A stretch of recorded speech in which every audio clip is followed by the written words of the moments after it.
எல்லாருக்கும் நமஸ்காரம். கடந்த 2 வாரமா ஐஸ்வர்யா மேம் வந்து நிறைய கொடுத்துட்டு இருக்கா. அகிலாண்டேஸ்வரி பத்தி சொன்னா, காமாட்சி அம்மன் பத்தி சொன்னா, இப்ப வந்து மதுரை மீனாட்சி அம்மன் பத்தி சொல்ல போறா. சோ நான் வந்து இனிமே ஐஸ்வர்யா மேம் பத்தி எந்த விதமான இன்ட்ரோவும் கொடுக்க தேவையில்லை. எல்லாருக்கும் ரொம்ப பழகின ஃபேஸ் ஆயிட்டா. உங்களோட உபன்யாசம் எப்பன்னு கேட்டுட்டு இருக்கா நம்ம கிளாஸ்ல இருக்கிறவா எல்லாருமே. சோ அந்த அளவுக்கு உங்களோட உபன்யாசத்துல இன்ட்ரெஸ்ட் காமிக்கிறா எல்லாரும். சோ ரொம்ப டைம் எடுத்துக்காம நீங்க ஆரம்பிக்கலாம் மேம். करुणासागरं शान्तम् अरुणाचलवासिनं श्रीशेषाद्रिगुरुं वन्दे ब्रह्मैभूतं तपोनिधिं गुरुब्रह्मा गुरुर्विष्णु गुरुर्देवो महेश्वर गुरुर्साक्षात् परब्रह्म तस्मै श्रीगुरवे नमः।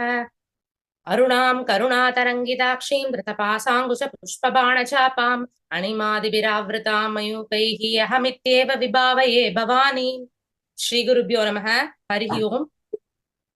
மீனாட்சி ஜனனம் அப்படிங்கிற இந்த உபன்யாசத்தை என்னுடைய குரு ககனானந்தநாத சமேத ககனாம்பிகா ஸ்ரீ ஸ்ரீவித்யா மாமி சாய்ராம் அப்பா வாளுக்கு சமர்ப்பிச்சு இந்த உபன்யாசத்தை ஆரம்பிக்கிறேன். பொதுவா நம்ம எல்லா உபன்யாசமே க்ஷேத்திரத்துடைய பெருமையை கேட்டுதான் ஆரம்பிக்கிறோம். காஞ்சியுடைய பெருமை, ஜம்புகேஸ்வரத்துடைய பெருமையை சொல்லி ஆரம்பிச்சோம். இப்போ பாண்டிய நாட்டுடைய பெருமையை கேட்டு இந்த உபன்யாசத்தை ஆரம்பிக்கிறோம். பாண்டிய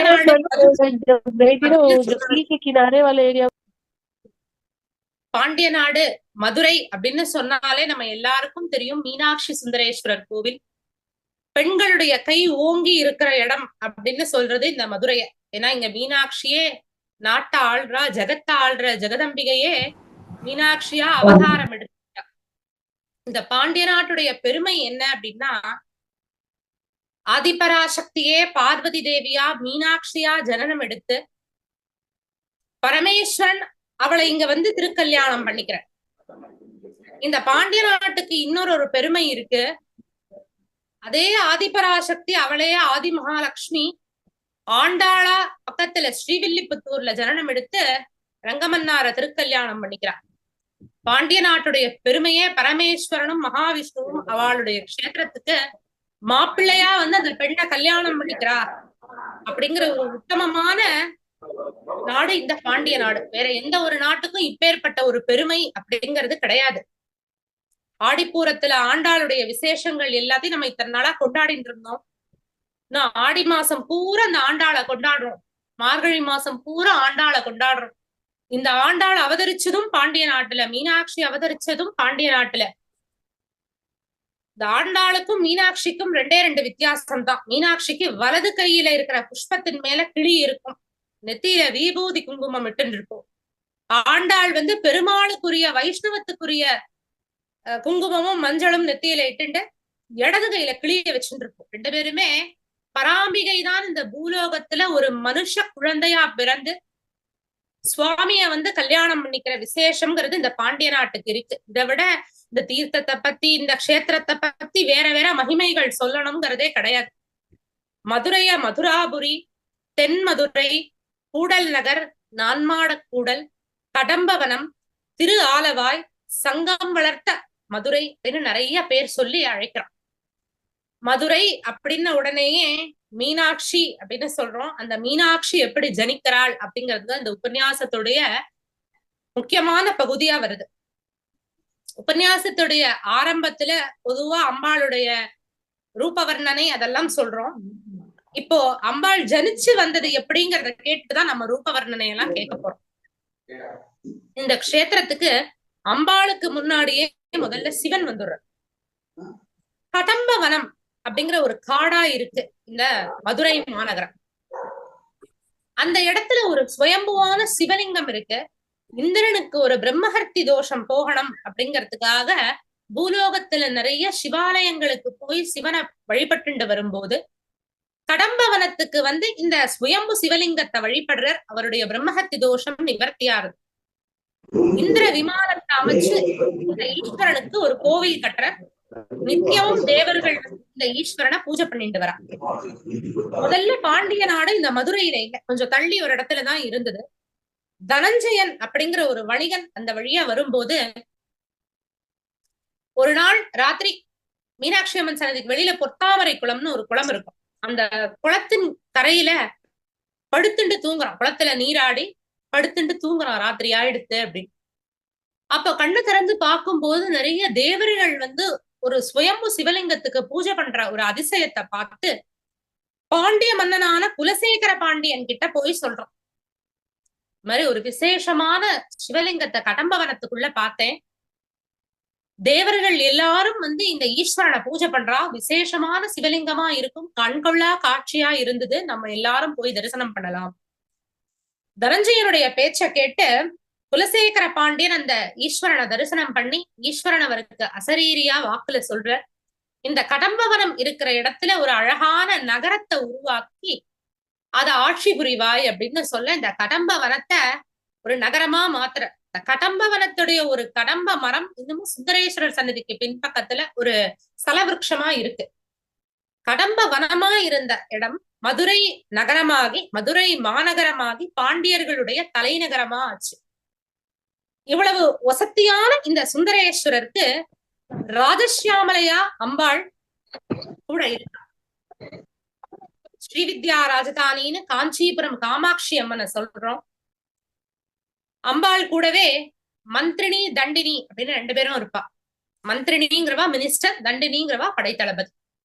மந்திரினி மதுரையில இருக்கிற மீனாட்சி அம்மன், தண்டநாதா வாராகி பீட்டம் அப்படின்னு சொல்றது திருவானைக்காவல்ல இருக்கிற அகிலாண்டேஸ்வர். இந்த ராஜசியாமலையும் இந்த சுயம்புவான சிவலிங்கமும் இந்த க்ஷேத்திரத்துல காட்சி அளிச்சிருக்கா. இந்த க்ஷேத்திரத்துல ராஜசியாமலையே மீனாட்சியா அவதாரம் எடுக்க போறா. அதுக்கு 2-3 முற்பிறவி கதைகள் அந்த மாதிரி இருக்கு. முதல்ல வித்யாவதி அப்படிங்கிற ஒரு பெண்ணுடைய கதையை வந்து நாம பார்க்கலாம். கந்தர்வ லோகத்துல விஸ்வாவசு அப்படின்னு ஒருத்தர் வாழ்ந்த ஒரு கந்தர்வர், அவருடைய மகள் தான் வித்யாவதி. இந்த வித்யாவதியும் அவளுடைய அப்பாவான விஸ்வாவசுங்கிறவாளும் தீவிரமான அம்பிகையுடைய பக்தர்கள், தேவி உபாசகாலா இருக்கா. இந்த வித்யாவதிக்கு அம்பாளை நேர்ல தரிசனம் பண்ணணும் அப்படின்னு ரொம்ப ஆசை. அவ அப்பா கிட்ட கேட்கும் போது அவர் சொல்ற, கடம்ப வனத்துல சியாமலையா அம்பாள் இருக்கா, அந்த இடத்துல உனக்கு அம்பாள் காட்சி கொடுப்போம் அப்படின்னு சொல்லி இந்த வித்யாவதியை அனுப்பி வைக்கிறார். வித்யாவதியும் ஸ்ரத்தையோட இந்த கடம்பவனத்துல வந்து சியாமலா தேவியை நோக்கி தவம் இருந்து அவளுடைய தரிசனம் கிடைக்கணும் அப்படின்னு சொல்லி காத்துண்டு இருக்கா.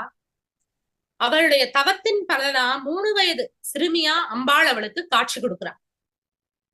இந்த 3 வயசு குழந்தைய பார்த்த உடனேயே வித்யாவதிக்கு அந்த குழந்தையோட கொஞ்சி விளையாடணும் அப்படின்னு ரொம்ப ஆசை. ஆனா அம்பாள் காட்சி கொடுத்து வரத்தை கொடுத்து மறைஞ்சு போயிடுறா. அவள் கேக்குறா, வித்யாவதி நீ ஒரு வரம் கேளு அப்படிங்கிறா.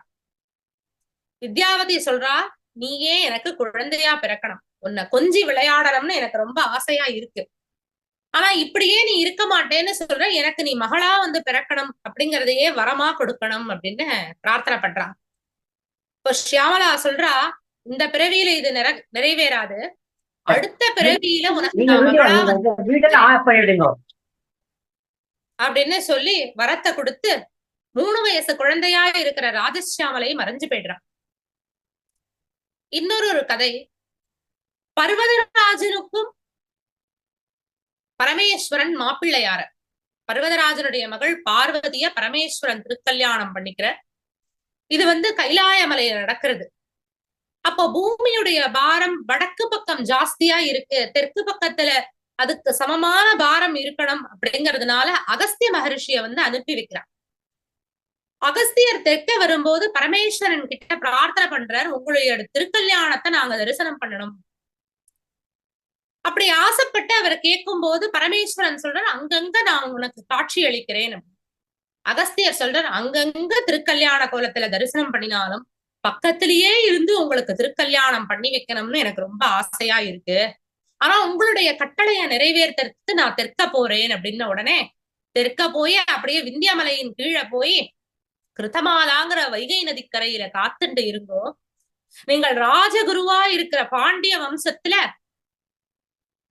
பார்வதி தேவியே மகளா பிறப்போ. பர்வதராஜனுக்கு ஆசை, இந்த பார்வதிய ஒரு ஜென்மத்திலையும் நானே பெற்றெடுத்து அவளை பாராட்டி சீராட்டி வளர்த்து உங்களுக்கு கல்யாணம் பண்ணி வைக்கணும்னு என்கிட்ட கேட்டுண்ட. அதனால அவரே அங்க பாண்டிய மன்னனா பிறந்து அவருக்கு மகளா பார்வதியை மறுபடியும் பிறப்போ அவளை திருக்கல்யாணம் பண்ணிக்க நான் தெற்க வருவேன், அப்போ எங்களுக்கு நீங்க திருக்கல்யாணம் பண்ணி வைக்கலாம்னு அகஸ்திய மகரிஷிக்கு அருள் புரியற. அகஸ்திய மகரிஷியும் பரமேஸ்வரனுடைய இந்த வாக்க கேட்டுட்டு விந்தியமலைக்கு தெற்க வந்து கிருத்தமாலாங்கிற வைகை நதியின் கரையில இருந்து இவா வருவான்னு காத்துண்டு இருக்க. அதே போல சியாமலாதேவி கொடுத்த வரத்துக்கு ஏற்ப இந்த வித்யாவதி சூரிய வம்சத்துல சோழ நாட்டு இளவரசியா சூரசேனன் அப்படிங்கிற மகாராஜாவுக்கு மகளா காஞ்சனமாலை அப்படிங்கிற பெயரோட பிறக்கிறான். இந்த காஞ்சனமாலை சந்திர வம்சத்துல பிறந்த பாண்டிய மன்னனான மலையத்வஜனை திருக்கல்யாணம் பண்ணிக்கிறான். இந்த மலையத்வஜ பாண்டியனுக்கும் காஞ்சனமாலைக்கும் அப்படி ஒரு வைபோகமா கல்யாணம் நடக்கிறது. சோழ நாட்டுக்கும் பாண்டிய நாட்டுக்கும் ஒரு சம்பந்தம் ஏற்பட்டு அத்தனை பேரும் கோலாகலத்தோட இருக்கா. வருஷங்கள் ஓடிண்டே இருக்கு. மலையத்வஜ பாண்டியனுக்கு குழந்தை பிறக்கவே இல்லை. தங்களுக்கு ஒரு குழந்தை வேணும் அப்படின்னு அவ ரெண்டு பேருக்கும் ரொம்ப ஆசை. ஆசை ஏக்கமா மாறுறது, ஏக்கம் தவமா மாறுறது. அவ செய்யாத பூஜைகள் இல்ல, தான தர்மங்கள் இல்ல, பிரார்த்தனைகள் இல்ல, பரிகாரங்கள் இல்ல, ஹோமங்கள் இல்ல, யாகங்கள் இல்ல, யஜ்யங்கள் இல்ல, ஒன்னொன்னா பண்றான். காஞ்சனமாலை தன்னுடைய நாட்டுல பிரஜைகளுக்கு யாருக்கு குழந்தை பிறந்தாலும் அந்த குழந்தைய தன்னுடைய குழந்தையா நினைச்சு அந்த குழந்தைய பாராட்டி சீராட்டி வளர்த்து அந்த குழந்தைக்கு தேவையான எல்லா வஸ்துக்களையும் கொடுக்கிறான். அவள் பொறாமப்படல. ஒரு மகாராணிக்கு ஒரு பிரஜையுமே குழந்தைதான். அந்த நாட்டுல பிறக்கிற ஒரு குழந்தைக்குமே அவள் தாயார். அப்படிப்பட்ட அந்த காஞ்சனமாலை தனக்கு ஒரு குழந்தை பிறக்காதா அப்படின்னு ஒரு நாளும் ஏங்கி தவிக்கிறார். மலையத்வஜ பாண்டியனுக்கும் வயசாயிண்டே போறது. தன்னுடைய நாட்டுல தன்னுடைய பிரஜைகளுக்கு அடுத்த ஒரு ராஜா வரணும், ஒரு இளவரசன் வரணும், அவனே அரசனாகணும். என்ன பண்றதுன்னு தெரியல. எல்லா யாகங்களும் பண்ணியாச்சு. அடுத்தது அஸ்வமேத யாகம் பண்ணலாம்னு தயாராயிடும். அஸ்வமேத யாகத்துக்கு எல்லா ஏற்பாடும் பண்ணின உடனே இந்திரனுக்கு ஒரு பயம் வந்தது. அஸ்வமேத யாகத்தை பண்ணி அடுத்தது இந்திர பதவிக்கு ஆசை வந்துருமோ மலையத்வஜ பாண்டியனுக்கு. மலையத்வஜ பாண்டியனை வந்து இந்திரன் பார்த்து கேட்கிறார், உங்களுக்கு அடுத்த இந்திரன் ஆகணும்னு ஆசையா? எனக்கு இந்திரன் ஆகணும்லாம் ஆசை இல்லப்பா, அடுத்த ராஜா பிறக்கணும் எங்களுடைய வம்சத்துல, அது ஒண்ணுதான் ஆசைன்னு உடனே இந்திரனும் பிரம்மாவும் சொல்றா, இதுக்கு உபாயம் வந்து அஸ்வமேத யாகம் கிடையாது, புத்திரகாமேஷ்டி யாகம். உங்களுடைய ராஜகுருவான அகஸ்தியரை கூப்பிட்டு புத்திரகாமேஷ்டி யாகம் பண்ணுங்கோ. சரி, புத்திரகாமேஷ்டி யாகம் பண்ணலாம்னு அகஸ்தியரை வரவழைச்சு நல்ல நாள் பார்த்து முகூர்த்த நாள்ல எல்லா ஏற்பாடுகளும் பண்ணி மக்கள் எல்லாருக்கும் சொல்லி விட்டுடுறா. அக்கம் பக்கத்துல இருக்கிற நாடுகள், அவளுடைய உறவுக்காரா, அவளுடைய தெரிஞ்ச அத்தனை பேருக்கும் சொல்லி அனுப்பிடுறா. நண்பர்கள் எல்லாருக்கும் சொல்லி, நாங்க எங்களுடைய வம்சத்துக்கு ஒரு குழந்தை அப்படின்னு நாங்க பிரார்த்தனை பண்ண போறோம், அந்த பிரார்த்தனையில நீங்க எல்லாரும் வந்து கலந்துக்கணும் அப்படின்னு எல்லாருக்கும் அழைப்பு கொடுக்கிறார் மலையத்வஜ பாண்டியன். அத்தனை பிரஜைகளும் அந்த இடத்துக்கு திரண்டு வந்துடுறா. நம்ம நாட்டுக்கு அடுத்த இளவரசரை பிறக்க போறார் அப்படின்னு சொல்லி நீர்மோர் பானகம் எல்லாத்துக்கும் பந்தல் போட்டு ஜலமும் அன்னதானமும் எல்லா இடத்துலயும் மக்களுக்கு எந்த ஒரு கஷ்டமும் வீட்டுக்கு திரும்பி போனோம்ங்கிற அவசியமே கிடையாது. இந்த புத்திரகாமேஷ்டி யாகம் பூர்த்தி ஆற வரைக்கும் அவளுக்கு என்னென்ன தேவையோ அத்தனை வஸ்துக்களும் அங்க தயார் நிலையில இருக்கு. நிறைய நீர்மோர் பந்தல், அன்னதானம், சாப்பாடு, காத்தால மத்தியானம் ராத்திரின்னு சாப்பாடு தயாரா வந்துட்டே இருக்கு. எல்லா ஏற்பாடுகளும் செஞ்சு வச்சு பிரஜைகள் எல்லாரும் தயாரா காத்துட்டு இருக்கா. புத்திரகாமேஷ்டி யாகத்துடைய எல்லா ஒவ்வொரு யாகத்துல அடுத்தடுத்து என்னென்ன செய்யணுமோ எல்லாம் செஞ்சுட்டே வர அகஸ்தியர். பூர்ணாகுதி வருது. பூர்ணாகுதிய முடிச்சு எல்லாரும் மனமுருக பிரார்த்தனை பண்றா, பாண்டிய நாட்டுக்கு ஒரு இளவரசன் பிறக்கணும் அப்படின்னு. மலையத்வஜ பாண்டியனும் காஞ்சனமாலையும் மனமுருகி பிரார்த்தனை பண்றா. அந்த யாக அக்னியிலேந்து ஒரு பச்சை ஒளி வருது. அந்த பச்சை ஒளியிலேந்து 3 வயசுக்கு ஒரு பெண் குழந்தை வரா. அந்த பெண் குழந்தை அந்த அக்னியிலேந்து ஆவிர்பவிச்சு நேர மலையத்வஜ பாண்டியன் கிட்டையும் காஞ்சனமாலை கிட்டையும் வந்து காஞ்சனமாலைய அம்மானு கூப்பிடுறா. அந்த க்ஷணத்திலேயே வயித்துல ஒரு குழந்தைய சுமந்து பெத்தா தாய்க்கு எப்படி வந்து பால் சுரக்குமோ அது போல காஞ்சனமாலைக்கு பால் சுரக்க ஆரம்பிச்சுடுறது. அவள் கூட இருக்கிற பணிப்பெண்கள் எல்லாரும் பட்டாடையை எடுத்துட்டு வந்து போத்தி அந்த குழந்தைய பால் குடிக்கிறதுக்கு எல்லா ஏற்பாடும் பண்றா. அந்த குழந்தை வந்து தாயார் மடியில உட்கார்ந்துட்டு பால் குடிக்கிறது. மக்கள் எல்லாருக்கும் அப்படி ஒரு ஆனந்தம். உத்தரகாமேஷ்டி யாகம் பண்ணி ஒரு குழந்தை வந்துருத்து, நம்ம நாட்டுக்கு ஒரு குழந்தை வந்துருத்து. ராஜாவும் ராணியும் எவ்வளவு ஏக்கப்பட்டு இருந்தா. காஞ்சனமாலை ஒரு வீட்டிலையும் குழந்தை பிறக்கும் போது எப்படி வந்து அந்த குழந்தைய தன் குழந்தையாவே பாவிச்சா, அவளை அம்மான்னு கூப்பிடுறதுக்கு ஒரு குழந்தை வந்துருத்தேன்னு பூலோகத்துல இருக்கிற அத்தனை பாண்டிய நாட்டு பிரஜைகள், அவளுடைய அக்கம் பக்கம் உறவினர்கள் எல்லோரும் ஆனந்தப்படுறா. அதே நேரம் விண்ணுலகத்துல அத்தனை தேவர்களும் தேவதைகளும் கந்தர்வர்களும் கந்தர்வ கன்னிகைகளும் யக்ஷர்களும் யக்ஷிகளும் மகா யோகினிகளும் அஷ்ட பைரவர்களும் நாகங்களும் அத்தனை பேரும் விண்ணுலகத்துல நின்று பொறாமப்படுறா. இது ஒரு தப்பான பொறாமைன்னு சொல்ல முடியாது, ஏக்கம்னு கூட சொல்லலாம். புருஷர்களான அத்தனை பேரும் நினைக்கிறா, எவளுடைய பாத கமலத்தை நாம தேடிண்டு இருக்கோமோ, ஜென்ம ஜென்மங்களா தேடுறோம், இவளுடைய பாத கமலம் நமக்கு கிடைக்காதா, இவளுடைய கட்டளை நமக்கு கிடைக்காதா, ஒரு வார்த்தை சொன்னா அதை செய்யணும் அப்படின்னு நாம தயார் நிலையில கை கட்டி வாய் பொத்தி காத்துண்டு இருக்கோமே, இவள் நம்மளை திரும்பி பார்த்தாளா? இந்த மலையத்வஜ பாண்டியனுக்கும் காஞ்சனமாலைக்கும் எப்பேற்பட்ட அதிர்ஷ்டம்! ஆதிபரா சக்தியே, லலிதா மகா திரிபுர சுந்தரியே மகளா வந்து பிறந்திருக்காளே, அம்மா அப்பான்னு கூப்பிடுறாளே அப்படின்னு. ஸ்ரீமாதா ஸ்ரீ மகாராஜி ஸ்ரீமத் சிம்ஹாசனேஸ்வரி சிதக்னிகுண்ட சம்பூதா தேவகாரிய சமுத்தியதான லலிதா சஹஸ்ரநாமத்துடைய முதல் ஸ்லோகம். ஸ்ரீமாதா ஆன இந்த ஆதிபரா சக்தி லலிதாம்பிகை சிதக்னிகுண்டத்திலேருந்து ஆவிர்வவிச்சு வந்த போது அதை யாருமே பார்க்கல. மகாகாமேஸ்வரன் மட்டும்தான் பாக்குறார். அவருடைய யாகத்திலேருந்துதான் அம்பாள் ஆவிர்வவிச்சு வரா. ஆனா இன்னைக்கு விண்ணுலகத்திலையும் பூலோகத்திலையும் அத்தனை ஜீவராசிகளும் பாக்குறா இந்த அம்பாள் ஆவிர்வவிச்சு வந்தத. சின்ன குழந்தையா அவள் இந்த அக்னியிலேந்து புத்திரகாமேஷ்டி யாகத்திலேந்து ஆவிர்வவிச்சு வந்ததை பார்த்த தேவர்கள் அத்தனை பேருக்கும் அவ்வளவு ஒரு ஆனந்தம். சிதக்னி குண்டத்திலேந்து அவள் ஆவிர்வவிச்சு வந்ததை பார்த்ததில்ல, ஆனா இப்பேற்பட்ட ஒரு புத்திரகாமேஷ்டி யாகத்திலேந்து எவ்வளவு அற்புதமா அம்பாள் ஆவிர்வவிச்சு வந்திருக்கா அப்படிங்கிறத பார்த்து பார்த்து சந்தோஷப்படுறா, பூரிச்சு போறா. ஆனாலும் எவளுடைய பாதத்தை தேடுறோமோ அவ நம்மளை திரும்பி பார்க்கலையே அப்படிங்கிற ஒரு ஏக்கமும் இருக்கு. ஆண்களுக்கு தான் இப்படி இருக்குன்னா பெண்களுக்கே உரிய குணம். யோகினிகளும் யக்ஷிகளும் கந்தர்வ பெண்களும் தேவ கன்னிகைகளும் நாக கன்னிகைகளும் அத்தனை பேரும் ஏங்கரா. அவளுடைய பக்கத்துல போக மாட்டோமா? அவளுடைய சாமீபியம் நமக்கு கிடைக்காதா? அவளை தள்ளி இருந்தாவது பார்க்க மாட்டோமா? கடைக்கண்ணால நம்மள அவ பார்க்க மாட்டாளா? அவளுடைய வாயிலேந்து ஒரு வார்த்தை உதிர்ந்ததுன்னா அத நம்மளுடைய காதுல நம்ம கேட்க மாட்டோமா? அவளுடைய கையால நம்மளுடைய ஸ்பர்ஷம் பண்ண மாட்டாளா?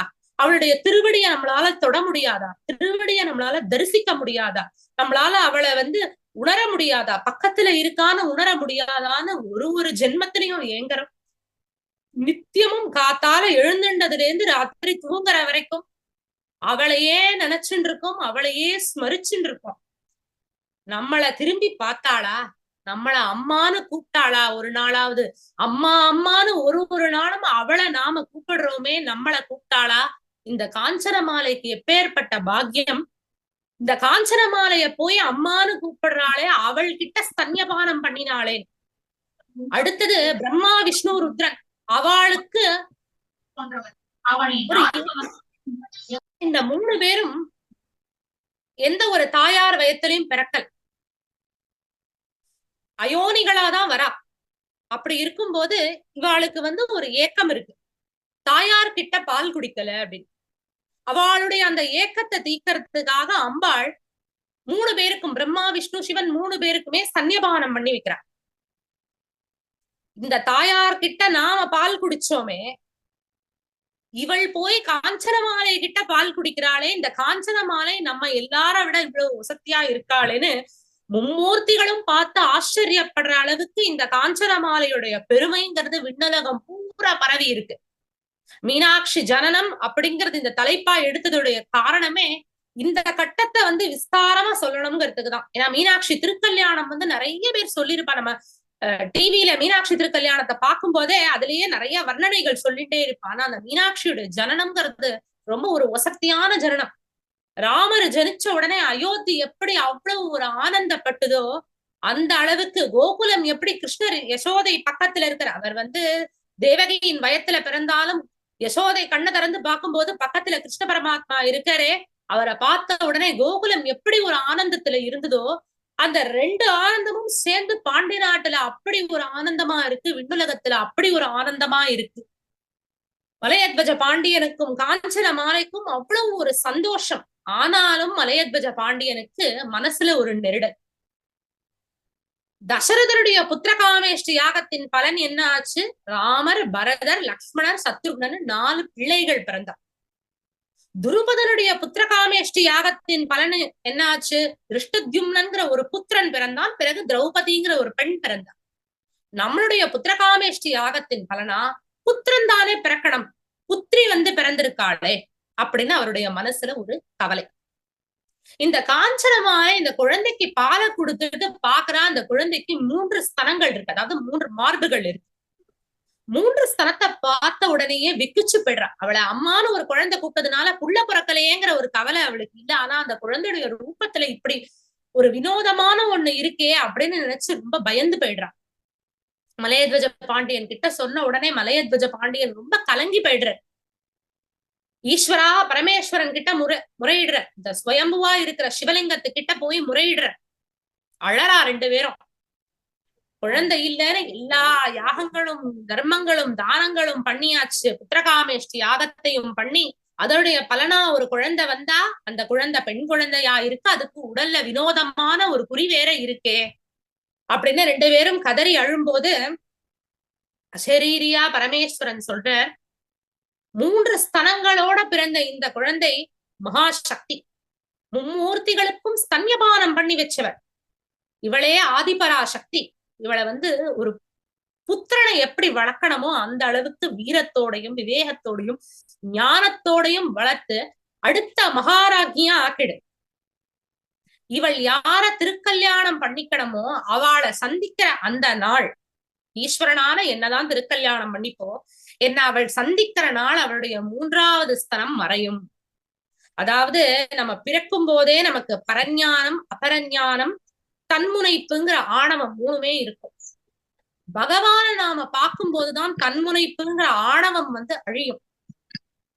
இந்த மீனாட்சி ஒரு பெண்ணா பிறக்கிறதுனால இந்த 3ஓடையும் அவ பிறந்திருக்கா. அவளுடைய அந்த ஆணவம் அப்படிங்கிறது ஈஸ்வரனான என்ன பார்த்த உடனே மறையும் அப்படிங்கிற ரகசியத்தை சொல்லி, நீங்க கவலைப்பட வேண்டாம், இந்த குழந்தைய பாராட்டி சீராட்டி வளருங்கோ. அது கூடவே சொல்றாரு, வித்யாவதி அப்படிங்கிற கந்தர்வ பெண் ஆதிபராசக்தியான லலிதாம்பிகைய நோக்கி தவமிருந்து ஷியாமலைய நோக்கி தவமிருந்து ஷியாமலையே வாக்கு கொடுத்திருக்கா, 3 வயசு குழந்தையா பிறக்கிறேன்னு.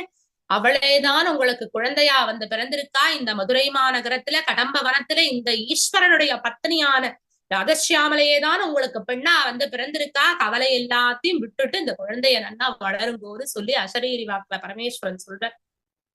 அப்பதான் பாண்டிய மன்னனும் காஞ்சனமாலையும் சாந்தமடையறா. அந்த குழந்தைய அழைச்சுண்டு போய் பட்டு வஸ்திரத்தை உடம்புல சாத்தரா. விதவிதமா பட்டுப்பாவாடை தைச்சு போடுறா இந்த குழந்தைக்கு. அப்புறம் அழகழகான அலங்காரம் பண்றா. அழகழகா ஆபரணங்கள் எல்லாம் பூட்டி பாக்குறா. பாலாலயம் பன்னீராலயம் குளிப்பாட்டி காஞ்சனமாலை இந்த குழந்தைய அப்படி கொண்டாடுறா. அதுக்கு பாலும் தேனும் நெய்யும் பருப்பும் சாதமும் தயிரும் எல்லாம் போட்டு ஒரு வேளையும் அப்படி போஷாக்கோட வளர்க்கறா. அந்த குழந்தைய விட்டு ஒரு க்ஷணம் கூட அவ பிரிய மாட்டேங்கிறா. அப்படி ஒரு விளையாட்டு, அப்படி ஒரு கேளிக்கை, அப்படி ஒரு சந்தோஷம். எந்த இடத்துக்கு போனாலும் அந்த குழந்தைய அழைச்சிட்டு போறா. நித்தியமும் அவ அங்க இருக்கிற அந்த சுயம்பு சிவலிங்கத்தையும் ராஜசியாமலையும் இந்த குழந்தைய அழைச்சிட்டு போய் வணங்கி வரா. அந்த குழந்தை கொஞ்சம் வளர ஆரம்பிக்கும் போது குறும்புகள் எல்லாம் செய்ய ஆரம்பிக்கிறது. நிறைய முறுக்கு லட்டு எல்லாம் செஞ்சு வச்சிருக்கானா அதை போய் ரகசியமா எடுத்து சாப்பிடுறது. அம்மா தூங்கிட்டு இருக்கும் போது ரகசியமா அவளுடைய பட்டுப்புடவைகள் எல்லாம் எடுத்து உடுத்தி பாக்குறது. அவளுடைய நகைகள் எல்லாத்தையும் எடுத்து அணிஞ்சுக்கிறது. அப்பா தூங்கிண்டு இருக்கிற நேரத்துல கிரீடத்தை எடுத்து அணிஞ்சு பாக்குறது. இந்த மாதிரி எல்லா குறும்புகளையும் செஞ்சுட்டு வரா. இந்த பாண்டிய மன்னனும் காஞ்சன மாலையும் அவளுடைய குறும்புகள் எல்லாத்தையும் ரசிச்சுண்டு அந்த குழந்தைய பாராட்டி சீராட்டி வளர்க்கறான். இன்னும் கொஞ்சம் வயசான உடனே அந்த குழந்தைய நல்ல அறிவும் ஞானமும் கிடைக்கணும் அப்படிங்கறதுனால, ஆண் குழந்தைனா குருகுலம்னு அனுப்பி வச்சிருவா உபநயனம் பண்ணி. பெண் குழந்தையா இருக்கிறதுனால நாட்டுக்கே ராஜ்ய அந்த அரண்மனைக்கே அழைச்சு ராஜகுருவான அகஸ்தியர் அழைச்சு அவளுக்கு எல்லா ஞானத்தையும் கற்பிக்கிறார். ஆதிபராசக்தி அவளுக்குதான் உலகத்துல இருக்கிற எல்லா ஞானமும் இருக்குனாலும் மனுஷனா பிறந்துட்டா எல்லாத்தையும் குருமுகமாதான் கத்துக்கணும். அதுக்கு ராமர், கிருஷ்ணர் எல்லாரும் உதாரணம். அதே போல மீனாட்சியும் குருமுகமா கல்வி, கேள்வி, ஞானம் எல்லாத்தையும் கத்துக்கிறா. ராஜாங்க நுட்பங்கள் எல்லாத்தையும் கத்துக்கிறா. போர்க்கலைகள் எல்லாத்திலையும் தேர்ந்து பெரிய வீராங்கனையா இருக்க. ஆயக்கலை 64 கத்துக்கிறா. இப்படி ஒரு மலையத்வஜ பாண்டியன் ஒரு விஷயத்துக்கு நீதி சொல்லணும் அப்படின்னா அதை விட ஒசத்தியா நீதி சொல்லிடுறா. ஒரு இடத்துக்கு போருக்கு போனோம்னா அவருக்கு முன்னாடி போய் அந்த போர்ல ஜெயிச்சுன்னு வந்துடுறா. பாண்டிய மன்னனுக்கு உடல்நல கோளாறும் வருது, வயசும் ஆயிடுத்து. பாக்குற இந்த பெண்ணுக்கு பட்டாபிஷேகம் செஞ்சு வைக்கணும்னு முடிவு பண்ற. இவள் பிறந்த உடனே இவளுக்கு தட்டாதகைன்னு பேரிடுறா. தட்டாதகைன்னு தான் அவளை கூப்பிடுறா. தட்டாதகை பிராட்டின்னு அம்பாளுக்கு ஒரு பேர். பட்டாபிஷேகத்தின் போதுதான் அவளுக்கு மீனாட்சி அப்படிங்கிற பேர் கிடைக்கிறது. மீனாட்சி அப்படிங்கிற பேருக்கு என்ன அர்த்தம்னா மீன் போன்ற கண்ணுடையவள் அப்படிங்கிறது. மீன் போன்ற கண்ணுன்னா மீனை போல அதோடைய பாக்குறதுக்கு அந்த ஸ்ட்ரக்சர் இருக்கு அப்படின்னு சொல்ல முடியாது. அந்த கண் எப்படி இருக்குன்னா தன்னுடைய பிரஜைகளுக்கு, தன்னுடைய பக்தர்களுக்கெல்லாம் என்ன வேணுங்கிறத கண்ணாலேயே பார்த்து கண்டுபிடிச்சு கடாட்சிக்கிறது. மீன் தான் பொறிச்ச குஞ்செல்லாம் கண்ணால பார்த்தே வளர்த்துடுமா. பக்கத்துல போய் நம்ம எல்லாரும் வளர்க்கற மாதிரி வளர்க்காது. மீன் கண்ணால பார்த்தே குஞ்ச வளர்த்துருமா. அது போல இவள் தன்னுடைய பிரஜைகளுடைய தேவை எல்லாமே கண்ணாலேயே கட்டாட்சிச்சு பிரச்சனைகள் எல்லாம் தீர்த்து வச்சுடுறா. அனுகிரகங்கள் எல்லாத்தையும் பண்ணிடுறான்னு மீனாட்சிங்கிற நாமத்தை கொடுத்து மலையத்வஜ பாண்டியன் இவளுக்கு பட்டாபிஷேகம் பண்ணி வைக்கிறார். இவ பிறந்த அன்னைக்கே அப்படி ஒரு ஆனந்தமும் அப்படி ஒரு சந்தோஷமும் இருக்குன்னா இவளுக்கு பட்டாபிஷேகம் பண்ணி வைக்கிறானா எந்த அளவுக்கு இருக்கும். அப்படி பாண்டிய ராஜ்யத்துல அத்தனை பேரும் இந்த பட்டாபிஷேகத்தை அப்படி கொண்டாடி மகாராகி ஸ்ரீமாதா ஸ்ரீ மகாராகி ஸ்ரீமத் சிம்ஹாசனேஸ்வரி பாண்டிய நாட்டு சிம்மாசனத்தை அலங்கரிச்சுடுறா மீனாட்சி. அவளுடைய தாகம் அதோட தனியல.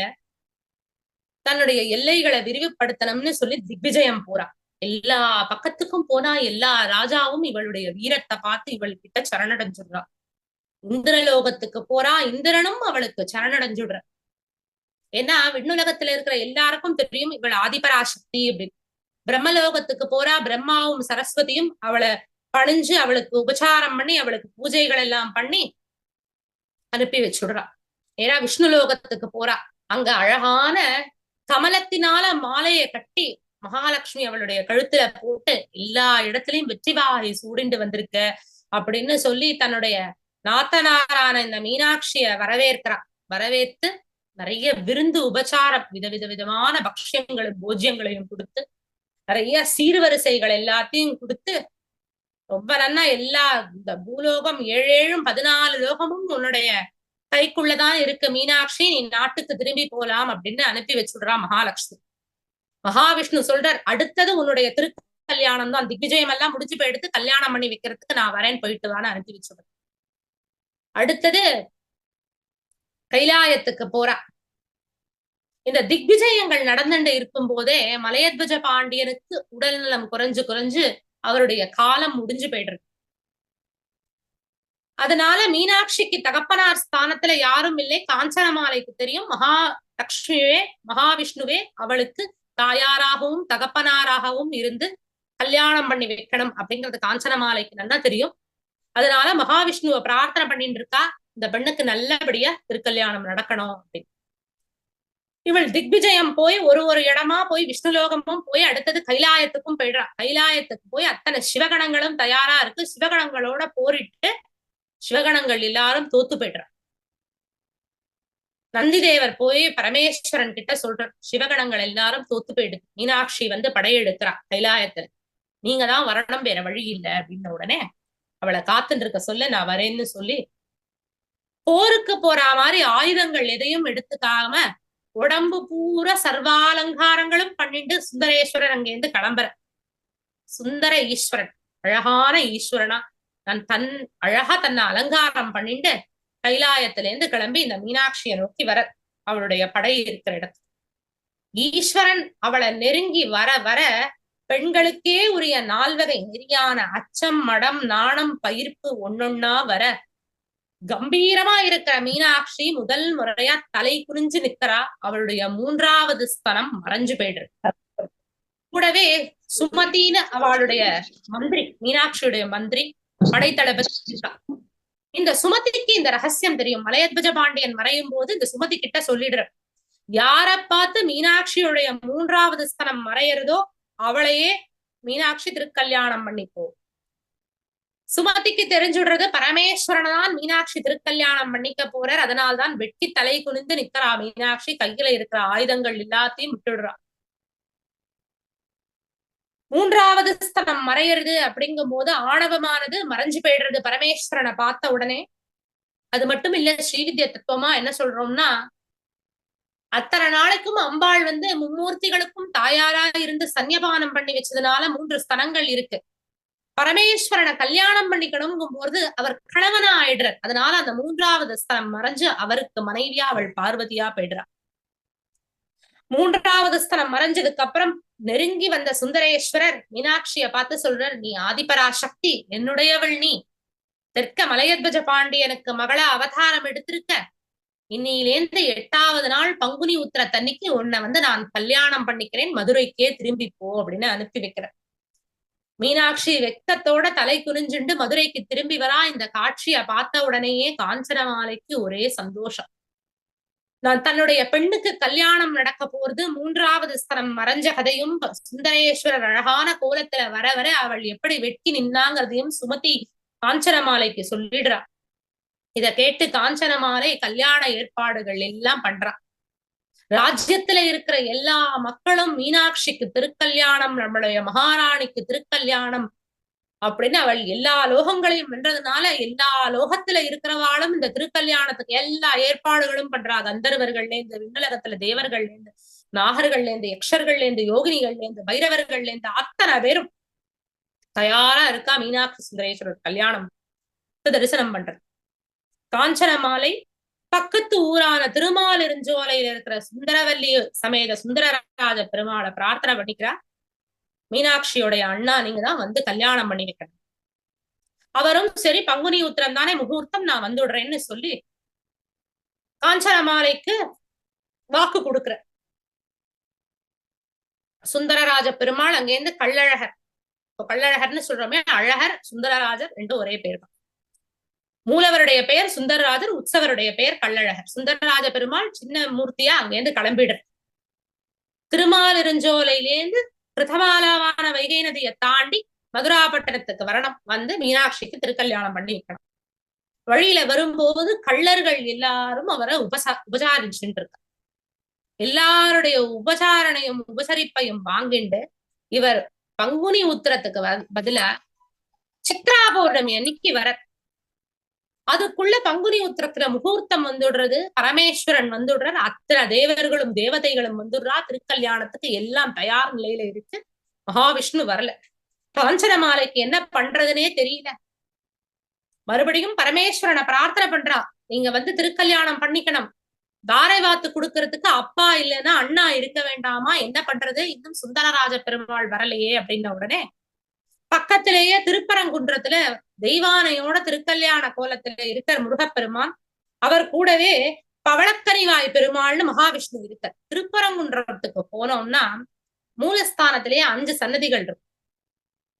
சிவலிங்கம், சிவலிங்கத்துக்கு பக்கத்துல பிள்ளையார், பிள்ளையாருக்கு பக்கத்துல அம்பாள், அம்பாளுக்கு பக்கத்துல தெய்வ யானைய திருக்கல்யாணம் பண்ணிக்கிற மாதிரி முருகப்பெருமான், அவருக்கு பக்கத்துல இந்த பவளக்கனிவாய் பெருமாள்ங்கிற பெருமாள் இருப்பா. 5 பேரும் சேர்ந்து குடவரை கோவிலாதான் திருப்பரங்குன்றத்துடைய மூலஸ்தானம் அமைஞ்சிருக்கும்.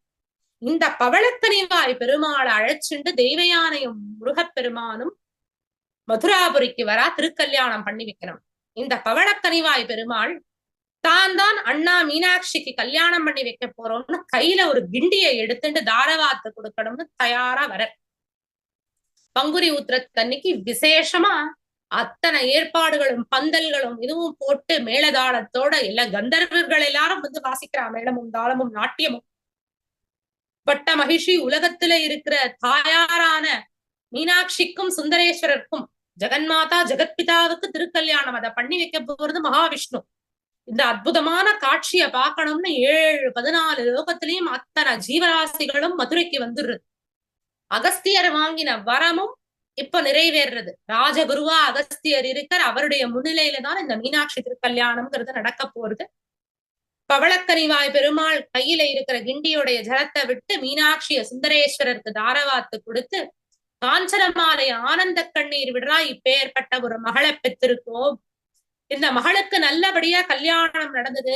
விண்ணுலகத்திலேருந்து மலையத்வஜ பாண்டியன் பார்த்து ரொம்ப சந்தோஷப்படுற. நம்ம இந்த கல்யாணத்தை பண்ணி வைக்க முடியலன்னா என்ன, ஜெகநாதரான மகாவிஷ்ணுவே வந்து கல்யாணம் பண்ணி வச்சிருக்க நம்மளுடைய மகளுக்கு, ஜெகன்மாதாவே நம்மளுக்கு பெண்ணா பிறந்திருக்கான்னு மேல பித்ருலோகத்திலே இருந்து அவளை ஆசீர்வாதம் பண்ற. மீனாட்சி சுந்தரேஸ்வரருக்கு அவ்வளவு அற்புதமா கல்யாணம் நடக்கிறது.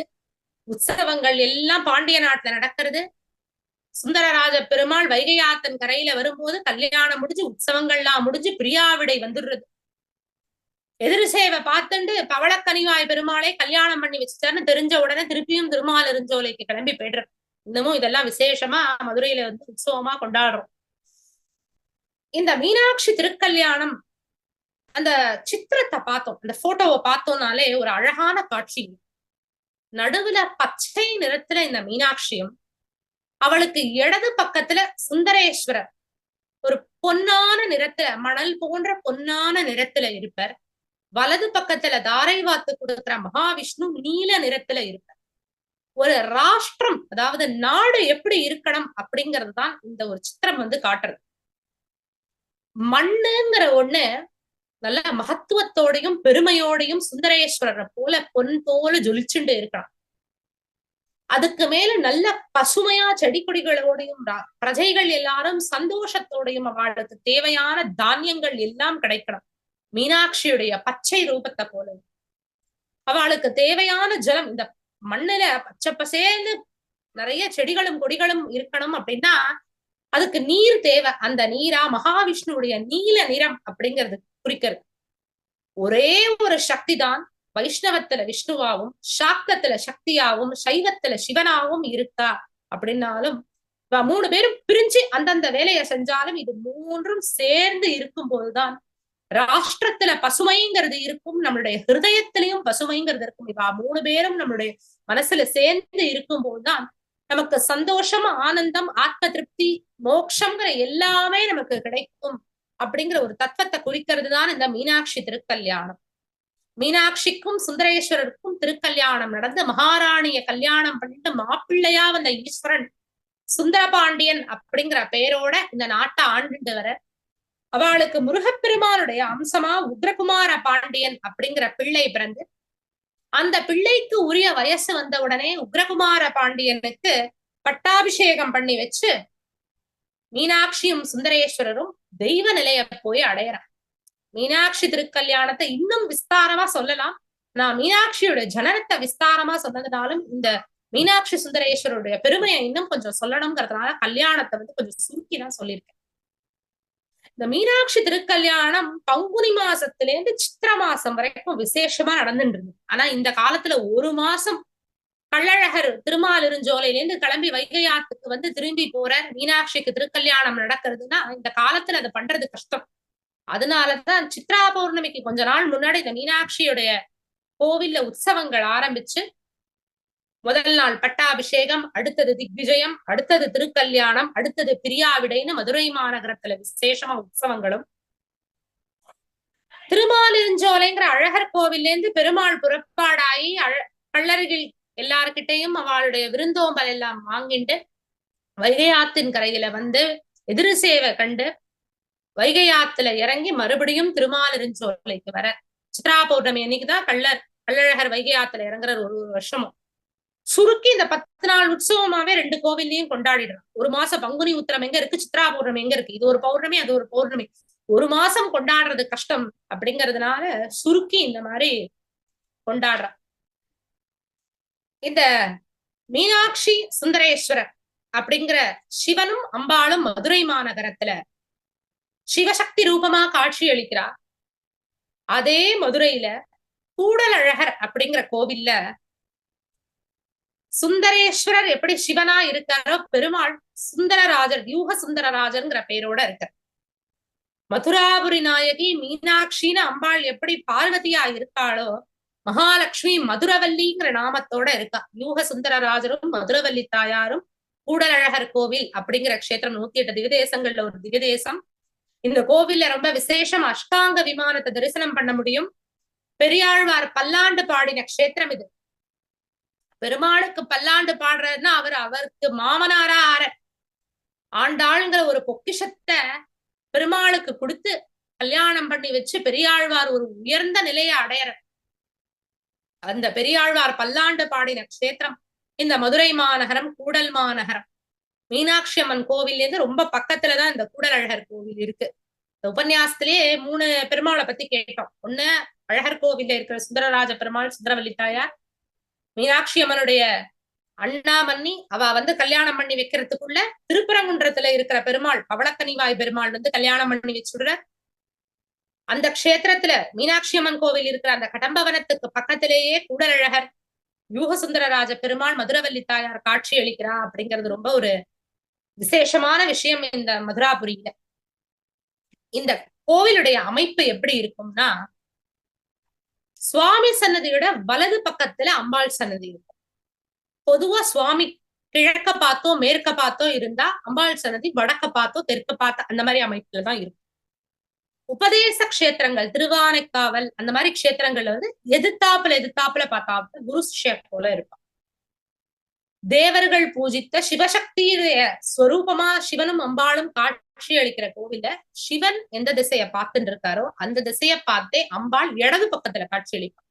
ஆதி கும்பேஸ்வரன் கோவில்ல பார்த்தோம் கும்பகோணத்துலன்னா கும்பேஸ்வரனும் மங்களாம்பிகையும் அப்படிதான் இருக்கும்.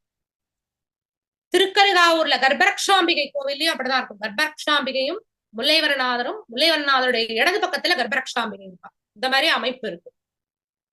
கல்யாணம் நடக்கிற க்ஷேத்திரம், அதாவது மதுரை, திருநெல்வேலி இந்த மாதிரி க்ஷேத்திரங்கள்ல சுவாமி எந்த திசைய பார்த்துட்டு இருக்காரோ அந்த திசைய பார்த்து வலது பக்கத்துல அம்பாள் சன்னதி இருக்கும். மனுஷாலாம் கல்யாணம் பண்ணிட்டோம்னா வலது பக்கத்துல மனைவி இருக்கா மாதிரி சுந்தரேஸ்வரர் சன்னதியோட வலது பக்கத்துல மீனாட்சி அம்மனுடைய சன்னதி இருக்கும். இது இந்த க்ஷேத்திரத்துல ஒரு விசேஷம். மீனாட்சி அம்மனுடைய கோவிலை வர்ணனை பண்ணணும்னாலே ஒரு தனி உபன்யாசம் பண்ணணும்.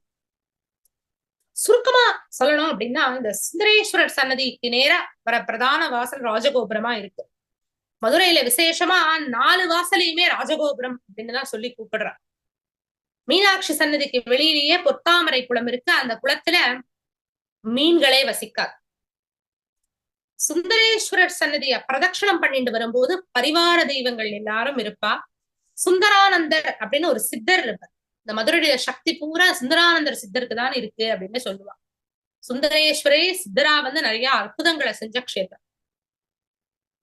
அந்த சன்னதியோட சுவர்ல பார்த்தோம்னா மதுரையில அவர் பண்ணின 64 திருவிளையாடலையும் அங்க சிற்பங்களா செஞ்சு வச்சிருப்பா.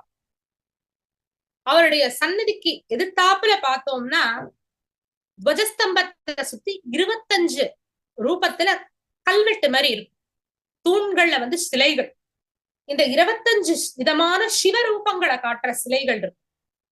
அர்த்தநாரி, ஹரிஹரர், தட்சிணாமூர்த்தி, பிக்ஷாடனர் அப்படின்னு ஒரு ரூபமும் அங்க இருக்கு. கல்யாண சுந்தரேஸ்வரர், நடராஜர் எல்லா சுவாமியுமே ஒரு 25 மூர்த்தங்களா பரமேஸ்வரன் காட்சி அளிப்பார். அவருடைய சன்னதிக்கு போற வழியிலேயே கால் மாறி ஆடுற நடராஜர் வெள்ளி அம்பலத்துல காட்சி அளிப்பார்.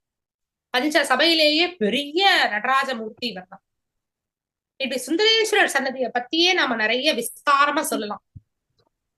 உள்ளுக்குள்ள மூலவரா இருக்கிற சுந்தரேஸ்வரர் ஸ்வயம்புவான சிவலிங்கம் இந்திர விமானத்தின் கீழே அஷ்ட கஜங்களும் தாங்கிண்டு சிவகணங்களும் தாங்கிண்டு இருக்கிற விசேஷமான இந்திர விமானத்தின் கீழே காட்சி அளிக்கிற அவருடைய வலது பக்கத்துல வேறு ஒரு பிரகாரத்துல மீனாட்சி அம்மன் காட்சி அளிக்கிறார். இந்த மீனாட்சி அம்மனும் கிழக்கு முகம் பார்த்து நின்ற திருக்கோலத்துல காட்சி அளிக்கிறார். பாண்டிய நாடான மதுரையும் அது கீழே இருக்கிற கோவில்கள்லயும் மனுஷ பெண் எப்படி இருப்போளோ அது போலதான் அம்பாள் 2 கைகளோட தான் காட்சி அளிக்கும். முக்காவாசி கோவில் அந்த மாதிரிதான் இருக்கும். மீனாட்சி அம்மனும் 2 கைகளோட தான் இருக்கும். மெலிந்த இடையோட மரகதத்தால ஆன மீனாட்சி அம்மனுடைய சிலை. அவளுடைய விக்கிரகம் மரகத பச்சை நிறத்துல இருக்கும். கையில ஒரு புஷ்ப செண்டை வச்சுட்டு இருக்கா. அதுக்கு மேல ஒரு கிளி இருக்கு. இடது கைய கீழே தொங்க விட்டு இருக்கு. வலது கையில இருக்கிற புஷ்ப செண்டும் அதுக்கு மேல ஒரு கிளியும் இருக்கும். அந்த கிளி நாம பண்ணிக்கிற பிரார்த்தனைய மறுபடியும் மறுபடியும் அவகிட்ட சொல்லி நினைவூட்டின்றே இருக்கும். அதனாலதான் மீனாட்சி கையில கிளி இருக்கு.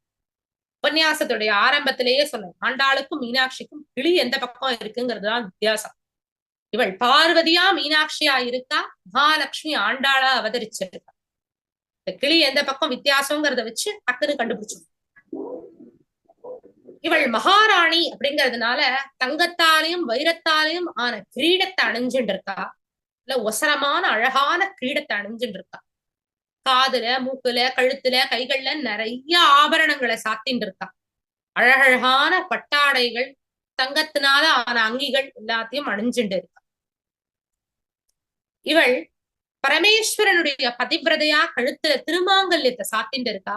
இவளுடைய திருவடி தாமரை அப்படிங்கிறதே ரொம்ப அதி அற்புதமா இருக்கு. அத சரணடைகிற அத்தனை பேரையும் கண்ணால கட்டாட்சிக்கிறவள் இந்த மீனாட்சி. இந்த 2 சன்னதிக்கும் நடுவ கோவிலுடைய பெரிய மூர்த்தியான முக்குருணி விநாயகர் காட்சி. இந்த மீனாட்சி அம்மன் பச்சை மரகத கல்லால ஆனதுனால தள்ளி நின்னு பார்த்தா கூட ரொம்ப பிரகாசமா காட்சி அளிக்கும். மீனாட்சி அம்மனுடைய கோவில்ல வழக்கமான ஒரு விஷயம் என்ன அப்படின்னா, அவளுக்குதான் முதல் பூஜை, அவளுக்குதான் முதல் அபிஷேகம். எல்லாரும் கேட்பா, மகாராணியான இவளுக்குதான் முதல் அபிஷேகம், சுந்தரேஸ்வரருக்கு அடுத்ததுதான், பெண்ணுடைய கை ஓங்கி இருக்கு அப்படின்னு. அதோடைய தத்துவம் அது கிடையாது. அவ மகாராணிங்கிறதுனால அவளுக்கு முதல்ல செய்யறாங்கிறத விட, அவள் இந்த க்ஷேத்திரத்துல பரமேஸ்வரனுடைய பதிவிரதையா இருக்கா. அவள் முதல்ல எழுந்து ஸ்நானம் பண்ணி அழகா அலங்காரம் பண்ணிட்டு பரமேஸ்வரனுக்கு பணிவிடை செய்ய தயாரா இருக்கா. அதுதான் அதோடைய தத்துவம். அவள் மகாராணிங்கிறதுனால அவ குளிக்கிறத யாரும் பார்க்க கூடாதுன்னு அவளுடைய அபிஷேக தரிசனம் யாருக்கும் கிடையாது. திரை போட்ட அர்ச்சகர்கள் மட்டும்தான் அபிஷேகம் பண்ற வழக்கம். பொதுவாவே எந்த கோவில்லையுமே பெண் தெய்வங்களுக்கு பண்ற அபிஷேகம், அது பெருமாள் கோவில் தாயாரா இருந்தாலும் சரி, மகாமாயா இருந்தாலும் சரி, சிவன் கோவில்ல இருக்கிற பார்வதியா இருந்தாலும் சரி, அவளுக்கு பண்ற அபிஷேகங்களை நாம பார்க்க கூடாதுன்னு சொல்லுவா. ஆனா இப்போ அம்பாள் மேல வஸ்திரம் சாத்தி அபிஷேகம் பண்றா. ஆனா மீனாட்சி அம்மன் பதிவிரதை மகாராணி, அவள் குளிக்கிறத யாரும் பார்க்க கூடாதுன்னு திரை போட்டு இன்னைக்கும் அவளுடைய அபிஷேகத்தை யாராலையும் தரிசனம் பண்ண முடியாது. அபிஷேகம் பண்ணி அலங்காரம் பண்ணி திரை திறந்ததுக்கு அப்புறம் தான் அவளுக்கு அந்த தரிசனம் அப்படிங்கிற பாக்கியம் கிடைக்கும். ஒரு நாளைக்கு 8 ரூபத்துல மீனாட்சி காட்சி அளிக்கிறார். இந்த ஒரு அற்புதம்ங்கிறது வேற எந்த ஒரு க்ஷேத்திரத்திலையும் கிடையாது. சோட்டானிக்கரையில பகவதி அம்மன், திருவானைக்காவல்ல இருக்கிற அகிலாண்டேஸ்வரி, எல்லாரும் ஒருவேளை துர்கையா, ஒருவேளை லக்ஷ்மியா, ஒருவேளை சரஸ்வதியா காட்சி அளிக்கிறார். ஆனா மீனாட்சி ஒரு நாளைக்கு 8 அம்பாளா காட்சி அளிக்கிறா. இத திருமலை நாயக்கருடைய அமைச்சரான நீலகண்ட தீட்சிதர் சரியான முறையில கண்டுபிடிச்சு இவளை இந்தந்த வேளைக்கு இந்தந்த மாதிரி பூஜை பண்ணணும் அப்படிங்கிற விதிமுறைகள் எல்லாத்தையும் வகுத்து கொடுக்குற. காத்தால பள்ளி அறையிலேருந்து எழுந்துக்கிற திருவனந்தல் அப்படிங்கிற சேவையில மகாசோடசியா காட்சி அளிக்கிறார். மகாசோடசிங்கிறது ஸ்ரீவித்யுடைய உயர்ந்த தத்துவம். 16 வயசு பெண்ணா உலகத்துல இருக்கிற சகல ஜீவராசிகளும் சகல சக்திகளும் அவளுக்குள்ள ஒடுங்கி இருக்கு அப்படிங்கிற தத்துவத்தை கொடுத்தார். அதுக்கு அடுத்தது பிராதசந்தி அப்படின்னு சொல்ற விழா பூஜையில பாலையா, குழந்தையா, சிறுமிகள் அணியிற உடைய அணிஞ்சிட்டு காட்சி அளிக்கிறார். மலையத்வஜ பாண்டியனுக்கு மகளா பிறக்கிறாளே, அது போல குழந்தை வேணும்னு பிரார்த்தனை பண்றவா அம்பாள பாலையா இந்த பிரார்த்த நேரத்துல பிராதசந்தி காலத்துல தரிசனம் பண்றது விசேஷம். அடுத்தது காலை சந்தின்னு சொல்ற நேரத்துல புவனேஸ்வரியா, மூலகையும் ஆளற ஈஸ்வரியா, நமக்கு நல்ல ஒரு செல்வாக்கு கிடைக்கணும், நல்ல ஒரு ராஜ்ய பதவி கிடைக்கணும், நிறைய பதவிகள் கிடைக்கணும் அப்படின்னு ஆசைப்பட்டா புவனேஸ்வரியா அம்பாளை தரிசனம் பண்ணலாம். திரிகால சந்தி மத்தியான காலத்துக்கு முன்னாடி நேரத்துல கௌரியா காட்சி அளிக்கிறா. நமக்கு என்னென்ன மங்களங்கள் எல்லாம் கிடைக்கணுமோ இந்த கௌரி தேவியை தரிசனம் பண்ணினா கிடைக்கும். மாத்தியானிய நேரம்ங்கிற உச்சி காலத்துல மடிசார் புடவை கட்டிண்டு சியாமளையா காட்சி அளிக்கிறா. இந்த க்ஷேத்திரத்துடைய மூலவரான சுந்தரேஸ்வரர் சுயம்பு லிங்கத்தின் பத்தினியான ராஜசியாமலையா அம்பாள் காட்சி அளிக்கிறா. அந்த நேரத்துல நமக்கு என்னென்ன ஆசைகள் இருக்கோ அது எல்லாம் நிறைவேறணும், சகல போகங்களும் கிடைக்கணும், சகல ஞானங்களும் கிடைக்கணும்னு இந்த ராஜசியாமலையை தரிசனம் பண்ணலாம். சாயரக்ஷை நேரத்துல வெள்ளி கவச்சமும் கிரீடமும் அணிஞ்சு ராஜ மாதங்கியா காட்சி அளிக்கிறா. ராஜாவால அனுகூலம் ஏற்படணும், கலைகள்ல மேலோங்கி வரணும் அப்படின்னு ஆசைப்பட்டா இந்த மாதங்கிய தரிசனம் பண்றது விசேஷம். அர்த்தஜாமத்துல வெண்பட்டு சாத்திண்டு பஞ்சதசியா காட்சி அளிக்கிறார். பஞ்சதசி அப்படிங்கிறது சிவனும் சக்தியும் சேர்ந்த ஒரு ஐக்கிய ஸ்வரூபம் அப்படிங்கிற ஒரு விஷயத்தை குறிக்கிறது. இந்த உலகத்துல இருக்கிற எல்லா சுகங்களையும் தாண்டி எங்களுக்கு சிவசக்தியுடைய ஐக்கியத்தை உணரணும் அப்படிங்கிற ஒரு பரஞானத்தை தேடிண்டு போகும்போது இந்த பஞ்சதசியா அம்பாள் நமக்கு காட்சி அளிக்கிறார். இந்த அர்த்தஜாம பூஜைங்கிறது ரொம்ப விசேஷம். சிதம்பரத்துல அர்த்தஜாமத்தை தரிசனம் பண்ற மாதிரி இந்த மதுரையில அர்த்தஜாமத்தை தரிசனம் பண்றதுங்கிறது விசேஷம். ஸ்ரீரங்கத்துல விஸ்வரூபம், சிதம்பரத்துல அர்த்தஜாமம், மதுரையில அர்த்தஜாமம், இதெல்லாம் தரிசிக்கிறதுக்குன்னே அந்த உள்ளூர்ல ஒரு பெரிய கூட்டமே இருக்கு. அவ எல்லாரும் அந்த நேரத்தை சரியா தெரிஞ்சுண்டு அந்த நேரத்துல விசேஷமான அந்த சேவையை சேவிப்பா. இந்த அர்த்தஜாமத்துல மரகதக்கல்லால ஆன அந்த மீனாட்சிக்கு வெண்பட்டு சாத்தி திருவடிகள்ல வெள்ளை தாமரை வச்சு மேல மல்லிகைப்பூவால கூடாரம் போட்டு வெள்ளை வெள்ளேன்னு, இந்த வெள்ளையும் பச்சையும் மட்டும்தான் நமக்கு தெரியும், தள்ளி இருந்து பார்த்தா கூட அவ்வளவு அழகா தெரியும். 3 தீபார்த்தனை காட்டுவா அர்த்தஜாமத்துல. 3வது தீபார்த்தனைய மூக்குத்தி தீபார்த்தனைன்னு சொல்லுவா. அதாவது அம்பாளுடைய மூக்குத்தியும் பின்பக்கத்தையும் ஒரு சங்கிலியால ஒரு செயினால கட்டி வச்சிருப்பா. அந்த மூக்குத்தி தீபார்த்தனைன்னு அந்த 3வது தீபார்த்தனை காட்டும் போது அவளுடைய முகத்துக்கு கிட்டக காட்டுவா. அப்படி பிரகாசமா அம்பாளுடைய முகத்தை தரிசனம் பண்ண முடியும். அத தரிசனம் பண்ணினதுக்கு அப்புறம் அந்த மூக்குத்திய பின்பக்கமா தள்ளிடுவா, அதோட திரை போட்டுடுவா. அதாவது சிவனும் சக்தியும் சேர்ந்துடுத்து ரெண்டும் ஐக்கியமாய் சகல ஜீவராசிகளும் அவ கிட்ட உள்ள அடங்கி போயிட்டாங்கிற அந்த தத்துவத்தை, பஞ்சதசியின் தத்துவத்தை சொல்லி அந்த மூக்குத்தி தீபார்த்தனை முடிஞ்சு திரை போட்ட உடனே சுவாமியுடைய பாதுகை அம்பாளுடைய பள்ளியறைக்கு வரும். அம்பாள் ஈஸ்வரனை உபசரிச்சு அவ 2 பேருக்கும் பள்ளியறை பூஜைகள், பால் பழங்கள்லாம் நைவேத்தியமாய் அவள் பள்ளியறைக்கு போகும்போது மறுபடியும் மகாசோடசியா காட்சி அளிக்கிறா. மகாசோடசியா சிவனும் அவளுக்குள்ள ஐக்கியமாய் உலகத்துல அத்தனை சக்திகளும் அவளுக்குள்ள அடங்கிடுது அப்படிங்கறத குறிக்கிற மாதிரி ஒரு நாளைக்கு 8 ஸ்வரூபத்துல இந்த அம்பாளை காட்சி அளிக்கிற இந்த மீனாட்சிய தரிசனம் பண்றதுங்கிறது பெரிய மகாபாகியம். மதுரையில இருக்கிறவாளே ஒரு நாள்ல 8ஐயும் பார்த்திருப்பாளான்னு தெரியாது. நாம போனோம்னா ஒரு நாள் இந்த 8 ரூபத்திலையும் தரிசிக்கிறோம் அப்படின்னா அதை விட ஒரு விசேஷம் அப்படிங்கிறது எதுவுமே கிடையாது. மீனாட்சி தரிசனம் அப்படிங்கிறது இந்த ரொம்ப அற்புதமான ஒண்ணு. இந்த 8 ரூபத்திலையும் விதவிதமான அலங்காரங்கள், விதவிதமான பூஜைகள் எல்லாத்தையும் தரிசிக்கிறது அப்படிங்கிறது நமக்கு கிடைக்கிற ஒரு பெரிய பாக்கியமா இருக்கும். மீனாட்சி ஜனனம் அப்படிங்கிற இந்த உபன்யாசத்துல மலையத்வஜ பாண்டியனுக்கும் காஞ்சனமாலைக்கும் குழந்தை வேணும்னு அவ பிரார்த்தனை பண்ணி தவம் இருந்து யாகங்கள் பண்ணி அவளுக்கு மீனாட்சி ஜனிச்சாங்கிற ஒரு கதையை கேட்கறதுக்கு மட்டும் இல்ல, நம்மளுடைய ஹிருதயத்துல மீனாட்சி எப்படி ஜனிக்கிறா, ஒரு நாளும் நம்மளுடைய ஹிருதயத்துல அவள் ஜனிக்கிறா, நம்மளுடைய பிரார்த்தனைகளுக்கு பலனா ஜனிக்கிறா, நம்மளுடைய ஒரு ஞானத்தின் தேடலுக்கு முடிவா பிறக்கிறா, நம்மளுடைய கஷ்டங்களுக்கெல்லாம் விடிவா பிறக்கிறா. காஞ்சனமாலைக்கும் மலையத்வஜ பாண்டியனும் குழந்தை வேணும்னு எப்படி தவிக்கிறாளோ அது போல நாம அம்பாளுடைய அனுகிரகம் வேணும், அவளுடைய ஞானம் வேணும், அவளுடைய சாநித்தியம் வேணும்னு நாம தவிச்சோம்னா நமக்கு நம்மளுடைய ஹிருதயத்துல மீனாட்சிங்கிறவள் பிறக்கிறா, ஒரு தடவையும் ஜனிக்கிறா. அவளுடைய 3 ஸ்தனங்களும் எப்படி பரஞானம் அபரஞானம் ஆணவம் 3ஐயும் குறிக்கிறதோ அது 3மே நமக்குள்ள இருக்கு. இந்த மீனாட்சி ஆனவள் சுந்தரேஸ்வரரை பார்த்த உடனே அவளுடைய 3வது ஸ்தனமான ஆணவம் எப்படி அழியறதோ அதே போல நம்மளுடைய மனசுல இந்த சிவனும் சக்தியும் சேர்ந்த உடனேயே ஆணவம் அப்படிங்கிற ஒண்ணு அழியணும். கண்ணால எப்படி மீனாட்சி ஒரு பிரஜையும் பாண்டிய நகரத்துல கடாட்சிக்கிறாளோ அதே போல நம்மளுடைய ஹிருதயத்துல இருந்துட்டு நம்மளுடைய உடல்ல இருக்கிற மனசுல இருக்கிற எல்லா விஷயங்களையும் நல்ல எண்ணங்களையும் அனுகிரகிச்சு தீயது எல்லாத்தையும் விலக்கி நம்மள சம்ரக்ஷணை பண்றா அப்படிங்கிறதுதான் மீனாட்சி ஜனனம். மீனாட்சி திருக்கல்யாணத்துல சொன்னேனே, விஷ்ணுவும் மீனாட்சியும் சுந்தரேஸ்வரரும் சேர்ந்து ராஷ்டிரத்துக்கு எப்படி ஒரு பசுமையை கொடுக்கணுமோ, நம்மளுடைய ஹிருதயத்துல மீனாட்சியும் சுந்தரேஸ்வரரும் மகாவிஷ்ணுவும் சேர்ந்து நம்மளுடைய மனசு என்னைக்குமே பசுமையோடையும் சந்தோஷத்தோடையும் ஆனந்தத்தோடையும் இருக்கணும்னு சொல்லி இந்த உபன்யாசத்தை பூர்த்தி பண்றேன்.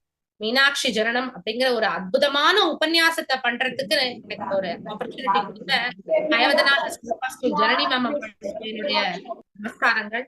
தேங்க்யூ. 3 வாரங்களா காமாட்சி, அகிலாண்டேஸ்வரி, மீனாட்சி அப்படிங்கிறவாளுடைய பெருமைய தொடர்ந்து கேட்டுட்டு இருந்த ரசிகால் எல்லாருக்கும் என்னுடைய நமஸ்காரங்கள், நன்றிகள். மீனாட்சி பஞ்சரத்னம் அப்படின்னு சங்கர பகவத் பாதால் அற்புதமான ஸ்தோத்திரம் ஒண்ணு எழுதியிருக்கார். அதுல இருந்து ஒரு மங்கள ஸ்லோகத்தை சொல்லி இந்த உபன்யாசத்தை பூர்த்தி பண்ணிக்கலாம்.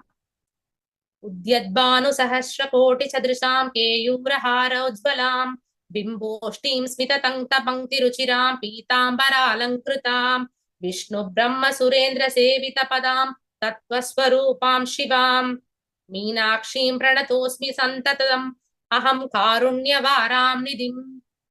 மீனாட்சி சுந்தரேஸ்வரருடைய அனுகிரகமும் மதுரவல்லி தாயார் சமேத யூக சுந்தரராஜ பெருமாளுடைய அனுகிரகமும் நம்ம எல்லாருக்கும் கிடைக்கணும். மதுரை மாநகரத்தாவா எப்படி ஆட்சி புரியறாளோ அதே போல நம்மளுடைய ஹிருதயத்தை ஆட்சி புரிஞ்சுட்டு நமக்கு நன்மையே செய்யணும் அப்படின்னு பிரார்த்தனை பண்ணிட்டு தொடர்ந்து உபன்யாசத்தை பூர்த்தி பண்ணிக்கிறேன். ஸ்ரீ குருபியோ நமக. ஹரி ஓம்.